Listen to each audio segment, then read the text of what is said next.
We have a wonderful panel today, so let's go and discuss with them. Thank you. Thank you very much Sudhakar Sharma గారు. ప్రస్తుతం ఒకసారి మనం నయనాల గోవర్ధన్ గారి దగ్గరికి ముందుకు వెళ్దాం. ఫస్ట్ ఆఫ్ ఆల్ నయనాల గోవర్ధన్ గారు, ప్రస్తుతం ఏదైతే ఉన్నదో ప్రస్తుతం ఇది శాశ్వతం అనుకుందామా, తాత్కాలికంగా అనుకుందామా, కాకపోతే ఆశ్చర్య విధంగా ఒక్కసారిగా ఇరాన్ను ఎవరు కూడా ఊహించని విధంగా ఇరాన్ ఇంత పెద్ద శక్తివంతమైన దేశమని రుజువు చేసుకున్నందుకే ఉలిక్కిపడ్డ ప్రపంచం మొత్తం ఒక్కసారి ఈ దౌత్యాన్ని అంగీకరించి సీజ్ ఫైర్ చేయాలని ప్రకటించడం, ఇది మీరు ఎలా దీన్ని విశ్లేషిస్తారండి? సార్ మీ ఫోన్. లేకపోతే యుద్ధము ఇది శాశ్వతమా లేకపోతే తాత్కాలికమా అనేటటువంటి చర్చ, పశ్చిమాసియా అనేటటువంటిది ఈ ప్రపంచ ఎనర్జీకి, ప్రపంచ శక్తికి, ప్రపంచ చక్రం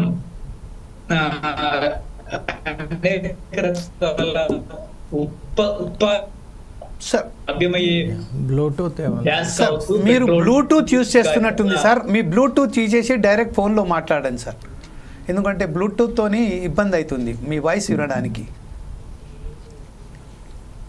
ఎస్ సార్, మాట్లాడండి సార్. Bluetooth okay. అయితే అక్కడ ఏదైతే ఎనర్జీ ప్రపంచానికి అవసరమో, అక్కడ ఏదైతే ఇంధనం ప్రపంచానికి అవసరమో ఆ ఇంధనం అవసరం ఉన్నంత కాలం పశ్చిమాసియా రగులుతూనే ఉంటుంది. పశ్చిమాసియాలో జరుగుతున్నటువంటి యుద్ధాలు ఇవన్నీ ఈ రోజు వచ్చినటువంటివి కావు. దాదాపు గత 100 ఏళ్లుగా బ్రిటిష్ సామ్రాజ్యవాదం ఆధిపత్యం ఉన్నంత కాలం నుండి అమెరికా వచ్చిన తర్వాత ఈ రోజు వరకు దాదాపు రెగ్యులర్ గా యుద్ధాలు కొనసాగుతూనే ఉన్నాయి. అండ్ ముఖ్యంగా దీనిపైన అమెరికా ఆధిపత్యము డిస్కస్ చేశాం. అమెరికా గొడుగు కింద ఉన్నటువంటి పిల్ల సామ్రాజ్యవాదులు, బ్రిటన్ కావచ్చు, లేకపోతే ఫ్రాన్స్ కావచ్చు, ఇటలీ, ముఖ్యంగా ఈ దేశాలన్నీ పశ్చిమ ఐరోపాలో ఉన్నటువంటి దేశాలన్నిటికీ కూడా ఇందులో భాగస్వామ్యం ఉంది. సిరియా యుద్ధం జరిగింది, లిబియా యుద్ధం జరిగింది, తర్వాత మనకి గతంలో ఇరాక్ వార్ జరిగింది. ఇవన్నీ కూడా అంటే ఒక తప్పుడు కారణాలతో జరిగినటువంటి యుద్ధాలు. వాస్తవంగా ఇరాక్ యుద్ధం అయితే జీవ రసాయన ఆయుధాలు ఉన్నాయి అని చెప్పేసి ఈ సద్దాం హుస్సేన్ ఉరితీసి చంపేసి ఆ యుద్ధం తర్వాత ఇరాక్ ఆయిల్ అంతా దోసేసుకున్నారు వాళ్ళ పప్పెట్ ప్రభుత్వాలు పెట్టి. ఈ రోజుకి వాళ్ళ పప్పెట్ ప్రభుత్వాలు సిరియాలో మన బసార్ అసాద్ పోయిన తర్వాత మళ్ళీ అమెరికా ఇజ్రాయెల్ పప్పెట్ గవర్నమెంట్ వచ్చింది. ఒక ఆల్-ఖైదా తీవ్రవాది ఈ రోజు అక్కడ సిరియా అధ్యక్షుడిగా ఉన్నాడు.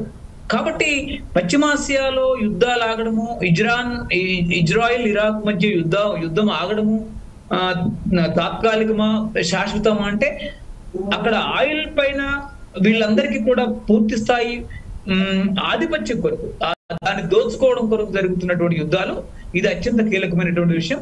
ఈ రోజు ట్రంప్ ఇజ్రాయెల్ ఇరాక్ మధ్య జరిగినటువంటి ట్రూస్ ఏదైతే సంధి ఉందో, సీజ్ ఫైర్ ఏదైతే ఉందో, ఈ సీజ్ ఫైర్ కూడా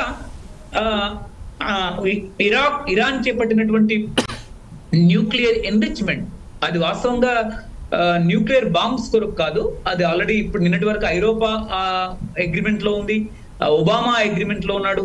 అది పీస్ఫుల్ యూటిలైజేషన్ కొరకు, అంటే పీస్ఫుల్ ఎన్రిచ్మెంట్, అది న్యూక్లియర్ విద్యుత్ కొరకు జరుగుతున్నటువంటి ప్రక్రియ అని చెప్పేసి అది వాళ్ళు చాలా క్లియర్ గా చెప్తున్నారు. ఇంటర్నేషనల్ ఆటమిక్ రీసెర్చ్ ఆర్గనైజేషన్ కూడా రెగ్యులర్ గా సైట్స్ ని విజిట్ చేస్తున్నారు. ఇప్పటి వరకైతే అది న్యూక్లియర్ కి సంబంధించినటువంటి కార్యక్రమాలను అది ఏం చేపట్టలేదని చెప్పేసి ఇంటర్నేషనల్ ఆటమిక్ రీసెర్చ్ ఏజెన్సీ కూడా చాలా క్లియర్ గా ఇదంతా కూడా సెక్యూరిటీ కౌన్సిల్ ఆధ్వర్యంలో, ముఖ్యంగా అమెరికా కంట్రోల్లో ఎక్కువగా ఉంటుంది. అలాంటి ఆర్గనైజేషన్ కూడా ఇది ఆటమిక్ బాంబ్ కొరకి కాదు, ఆటమిక్ ఎనర్జీ కొరకు వాడుతున్నారని చెప్పేసి వాళ్ళు చాలా క్లియర్ గా చెప్పారు. రెండోది ఇంకోటి, ఇప్పుడు ఏదైతే ఈ అత్యాధునిక ఆయుధాలు ఏదైతే దానిపైన అమెరికా కానీ ఇజ్రాయెల్ ప్రయోగించిందో న్యూక్లియర్ సైట్స్ పైన, అవేవి కూడా ధ్వంసం కాలేదు, మా అన్ని సేఫ్ గా ఉన్నాయని చెప్పేసి కూడా సంధి తర్వాత, సీజ్ ఫైర్ తర్వాత ఇరాన్ పేర్కొంది. ఇది చాలా కీలకమైన విషయం. అంటే ఎప్పుడైనా ఇలాంటి దాడులు జరుగుతాయి, నేను అత్యంత ప్రమాదపు టంచుల్లో ఉన్నాను. ఇజ్రాయెల్ అనేది అక్కడ మిడిల్ ఈస్ట్ లో పశ్చిమాసియాలో ఒక అమెరికా లాంటి మినీ సూపర్ పవర్. కాబట్టి దాని దగ్గరే ఆయుధాలు ఉండాలి, దాని దగ్గరే ఆటం బాంబులు ఉండాలి, దాని దగ్గరే అత్యంత ప్రపంచ పశ్చిమాసియాని మిగతా ప్రాంతాన్ని నాశనం చేసినటువంటి అన్ని ఉండాలి తప్ప మిగతా పశ్చిమాసియాలో ఉండేటటువంటి ఏ శత్రు దేశం వద్ద కూడా ఆయుధాలు ఉండొద్దు అని చెప్పేసి పశ్చిమ యూరోప్ విధానం, అమెరికా విధానం. రెండవది ఇజ్రాయెల్ విధానం. ఇజ్రాయెల్ అక్కడ ఆ విధంగా ఎందుకు ఒక శక్తివంతమైనటువంటి దేశంగా తీర్చిదిద్దడానికి ప్రధాన కారణం ఆ ప్రాంతంలో ఉండేటటువంటి వనరులని దోచుకోవడం అనేటటువంటిది చాలా కీలకమైన విషయం. ఇంకోటి పహల్గాం పాకిస్తాన్కి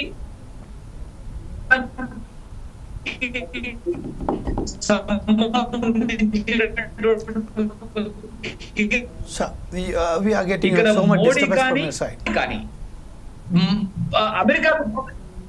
అమెరికాకు మోకరిల్లే, కానీ అక్కడ ఇరాన్ అమెరికాకు మోకరిల్లలే. ఎప్పుడైతే ఇరాన్ సైట్స్ పైన అమెరికా దాడి చేసిందో నిన్న సండే తర్వాత చాలా మూల్యం చెల్లిస్తామని చెప్పేసి ఇరాన్ సుప్రీం లీడర్ ఖొమైనీ హెచ్చరించాడు. దానికి అనుగుణంగానే పశ్చిమాసియాలో అమెరికాకి అనేక సైనిక స్థావరాలు ఉంటాయి. అందులో ఖతార్ సైనిక స్థావరం అత్యంత పెద్దది. ఆ ఖతార్ సైనిక స్థావరంలో ఉండేటటువంటి అమెరికా సైనిక స్థావరం పైన ముందు సమాచారం ఖతార్ అధ్యక్షుడికి, ఖతార్ రాజుకు సమాచారం ఇచ్చి అమెరికా సైనిక స్థావరాల పైన దాడి చేశారు. కానీ మన ఇండియాలో ఉండేటటువంటి ఎవరైతే నరేంద్ర మోడీ ఉన్నారో, మీ దగ్గర మీ వాణిజ్యాన్ని మేము బ్రేక్ చేస్తాం, పాకిస్తాన్ మీ వాణిజ్యాన్ని బ్రేక్ చేస్తామనగానే ఇక్కడ మొత్తం కూడా ఏం చేశారంటే మోకరిల్లేశారు. ఇక్కడ కూడా చాలా కీలకమైన విషయం ఏంటంటే ఇప్పటికే నరేంద్ర మోడీ ఈ అనుచరులు నరేంద్ర మోడీ ఇండియా ప్రధాన సైనికాధికారి మాకేం నష్టం జరగలేదని చెప్పేసి ఒక బూటకప్పు ప్రచారాన్ని ప్రపంచవ్యాప్తంగా ఇండియన్ మీడియాలో, తమ బట్రాజ్ మీడియాలో రోజు మాట్లాడుతున్నారు. చాలా క్లియర్ గా ఇంటర్నేషనల్ మీడియా, పాకిస్తాన్ ప్రభుత్వం చాలా క్లియర్ గా చెప్తుంది, పాకిస్తాన్ ఇండియా పహల్గాం యుద్ధంలో వారిలో కాన్ఫ్లిక్ట్ లో 3 రాఫెల్ అంటే ఫ్రాన్స్ విమానాలు కూల్చారు అని చెప్పేసి వాళ్ళు చాలా క్లియర్ గా చెప్పారు. మరో మిగతా ఒకటి రష్యన్, మరో 2 విమానాలను కూడా యుద్ధ విమానాలను కూడా కూల్చారు. మొత్తం ఇండియాకు సంబంధించినటువంటి 6 విమానాలు కూల్చబడ్డాయి అనేది కూడా చాలా కీలకమైనటువంటి విషయం.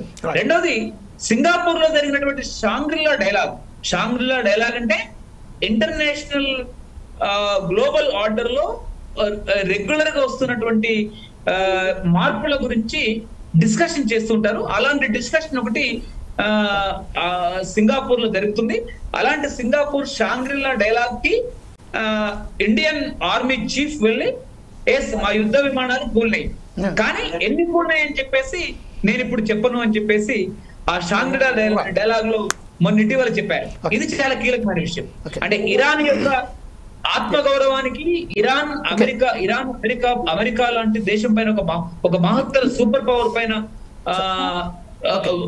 బెండ్ కాకుండా ఉన్నటువంటి తీరికి మన ఇండియా అమెరికా ముందు బెండ్ అయినటువంటి తీరికి ట్రంప్ కాలం పూర్తి భిన్నత్వం ఉంది. ఓకే గోవర్ధన్ గారు, నెక్స్ట్ టైం డెఫినెట్ గా మరొకసారి మీ